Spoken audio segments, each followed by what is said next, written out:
చిన్న పిల్లలకి plastic toys ఇస్తున్నారా? అయితే ఈ వీడియో మీకోసమే స్కిప్ చేయకుండా చివరి వరకు చూసేయండి. లెడ్ అనేది పాయిజనింగ్తో సమానం. కలుషితమైన గాలి, నీరు, ఆహారం, బ్లడ్ ఆధారిత పెయింట్లు అంటే పిల్లలు ఆడుకునే బొమ్మలకు వేసే పెయింట్లు, ఎలక్ట్రానిక్ వేస్ట్ వంటి వాటిలో లెడ్ అంటే సీసం పరిమాణం ఎక్కువగా ఉంటుంది. ఇది శరీరంలోకి ప్రవేశించి కడుపులో పేరుకుపోవడాన్ని లెడ్ పాయిజనింగ్ అంటారు. చిన్నారులు ఆట వస్తువులతో ఆడుకుంటూ వాటిని నోటిలో పెట్టుకుని కొరగటం వల్ల వారిలో ఈ ముప్పు పెరుగుతుంది. ఇది శరీరంలో అవయవాలపై, నాడీ వ్యవస్థపై తీవ్ర ప్రభావాన్ని చూపుతుంది.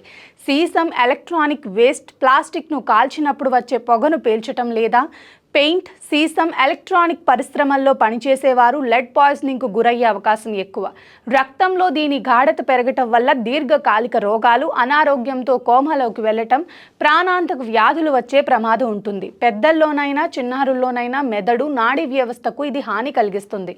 కాబట్టి చిన్నపిల్లలకు ప్లాస్టిక్ వస్తువులను ఇవ్వటం మానేయండి.